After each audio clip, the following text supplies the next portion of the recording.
શ્રી ગણેશાય નમઃ. રાધે કૃષ્ણ મિત્રો, અમારી યુટ્યુબ ચેનલ વ્રત સાધનામાં હું તમારું હાર્દિક સ્વાગત કરું છું. અમારી વ્રત સાધના ચેનલમાં મિત્રો તમને વ્રત કથા, પૂજા વિધિ, ગીતા પાઠ અને એવી અનેક ધાર્મિક વાતો જાણવા મળશે. જો તમને મારા વિડીયો પસંદ આવે તો લાઈક, શેર અને સબસ્ક્રાઈબ કરવાનું ભૂલતા નહીં. આજે આપણે ચાતુર્માસ ક્યારે શરૂ થાય છે અને આ 4 મહિનામાં શું કરવું અને શું ન કરવું એના વિશે જાણીશું. શાંતાકારમ ભુજગશયનમ પદ્મનાભમ સુરેશમ વિશ્વાધારમ ગગનસદૃશમ મેઘવર્ણમ શુભાંગમ લક્ષ્મીકાંતમ કમલનયનમ યોગીભિર્ધ્યાનગમ્યમ વંદે વિષ્ણુ ભવભયહરમ સર્વલોકૈકનાથમ.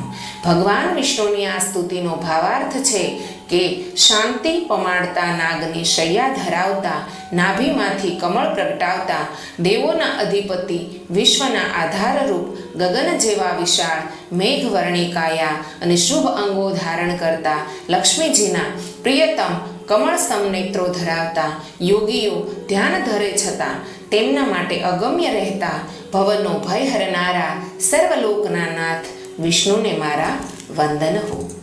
ચાતુર્માસ એ ભગવાન વિષ્ણુને સમર્પિત વ્રત છે. ભગવાન વિષ્ણુ આ સૃષ્ટિના પાલનહાર એટલે કે હરતા કરતા છે. ચાતુર્માસનું આ વ્રત કરવાથી ઘરમાં સુખ, શાંતિ અને સમૃદ્ધિનો હંમેશા વાસ થાય છે. જ્યોતિષ શાસ્ત્ર અનુસાર ચાતુર્માસમાં જપ, તપ અને પૂજાનું વિશેષ મહત્વ છે. આ કરવાથી આત્માની શુદ્ધિ થાય છે અને શાશ્વત પુણ્યની પ્રાપ્તિ થાય છે. ચાતુર્માસ અષાઢ મહિનાના શુક્લ પક્ષની એકાદશી તિથિથી શરૂ થાય છે અને આ વખતે આ તિથિ 17 જુલાઈ બુધવારના રોજ છે.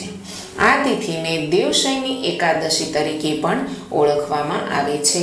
દેવશયની એકાદશીના દિવસથી ભગવાન વિષ્ણુ યોગ નિદ્રા માટે ક્ષીરસાગરમાં જાય છે. ત્યારથી 4 મહિનાનો ચાતુર્માસ શરૂ થાય છે. ચાતુર્માસ દરમિયાન લગ્ન, ગૃહ સંસ્કાર વગેરે જેવા શુભ અને શુભ કાર્યક્રમો પર પ્રતિબંધ છે. જ્યોતિષ શાસ્ત્ર અનુસાર ચાતુર્માસમાં જપ, તપ અને પૂજાનું વિશેષ મહત્વ છે. આ કરવાથી આત્માની શુદ્ધિ થાય છે અને શાશ્વત પુણ્યની પ્રાપ્તિ થાય છે.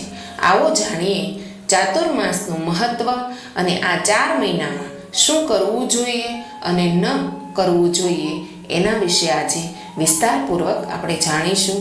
ચાતુર્માસ ક્યારે શરૂ થાય છે અને ક્યારે સમાપ્ત થશે એ પણ જાણીશું.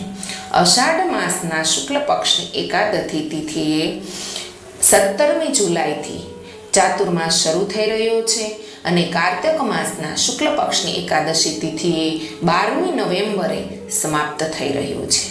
ચાતુર્માસમાં 4 મહિનાનો સમાવેશ થાય છે, જે શ્રાવણ, ભાદરવો, આસો અને કાર્તક મહિનાનો સમાવેશ છે.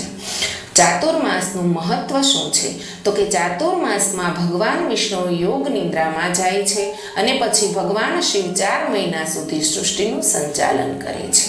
પુરાણો અને શાસ્ત્રો અનુસાર ચાતુર્માસમાં ભગવાન વિષ્ણુ અને માતા લક્ષ્મીની પૂજા કરવાથી જીવનની તમામ પરેશાનીઓ દૂર થઈ જાય છે અને તેમના નામનો જપ કરવાથી તમામ પાપોનો નાશ થાય છે. તેમજ કુંડળીમાં હાજર તમામ દોષો દૂર થાય છે અને જીવનમાં સુખ, સમૃદ્ધિ અને આર્થિક લાભ થાય છે. ચાતુર્માસમાં શું કરવું તો કે ચાતુર્માસ દરમિયાન વ્યક્તિએ તપસ્યા અને ભક્તિની સ્થિતિમાં રહેવું જોઈએ. જ્યારે દરરોજ સત્યનારાયણની કથાનો જાપ અને શ્રવણ કરવું ખૂબ જ શુભ માનવામાં આવે છે. ચાતુર્માસમાં ભગવાનની પૂજા, પ્રાર્થના, સત્સંગ, દાન, યજ્ઞ, તર્પણ, સંયમ અને પૂજા કરવી જોઈએ. ચાતુર્માસ દરમિયાન વ્યક્તિએ બ્રહ્મચર્યનું પાલન કરવું જોઈએ અને સામાજિક કાર્ય કરવું જોઈએ. ચાતુર્માસમાં સૂર્યોદય પહેલાં જાગીને ભગવાન વિષ્ણુ અને દેવી લક્ષ્મીની પૂજા કરો. સાથે જ દરરોજ વિષ્ણુ સહસ્ત્રનામ અનેક કનકધારા સ્તોત્રનો પાઠ કરો. ચાતુર્માસ દરમિયાન સાત્વિક આહાર લેવો જોઈએ અને બ્રહ્મચર્યનું પાલન કરવું જોઈએ. આ ઉપરાંત આ 5 પ્રકારના દાન, અન્નદાન, દીવાનું દાન, વસ્ત્રનું દાન, છાયાનું દાન અને શ્રમદાનનું વિશેષ મહત્વ છે. ચાતુર્માસ દરમિયાન મોટે ભાગે મૌન રહેવું જોઈએ અને દિવસમાં માત્ર એક જ વાર સારું ભોજન લેવું જોઈએ. તેમજ 4 મહિના સુધી જમીન પર અથવા જમીન પર પથારી કરીને સૂવું જોઈએ. ચાતુર્માસમાં વ્રજધામની યાત્રા ખૂબ જ શુભ માનવામાં આવે છે. એવું કહેવામાં આવે છે કે ચાતુર્માસમાં તમામ યાત્રિકો બ્રજધામ આવે છે. ચાતુર્માસમાં શું ન કરવું જોઈએ? તો કે ચાતુર્માસમાં 16 શુભ અને શુભ કાર્યક્રમો જેવા કે લગ્ન સમારોહ, ગૃહ ઉષ્ણતા, મુંડન, જાતિ સમારોહ વગેરે પર પ્રતિબંધ છે. તેમજ વાદળી કે કાળા રંગના કપડાં ન પહેરવા જોઈએ. ચાતુર્માસ દરમિયાન પલંગ કે ખાટલા પર ન સૂવું જોઈએ. ઉપરાંત આ સમયગાળા દરમિયાન વ્યક્તિએ ગુસ્સો, અહંકારી અને ઘમંડી ન હોવું જોઈએ. ચાતુર્માસ દરમિયાન બ્રજધામ સિવાય અન્ય કોઈ સ્થાનની યાત્રા ન કરવી જોઈએ. ચાતુર્માસ દરમિયાન વાળ અને દાઢી ન કપાવવા જોઈએ. કઠોર શબ્દો, અનૈતિક કાર્યો, જૂઠ વગેરેથી પણ બચવું જોઈએ.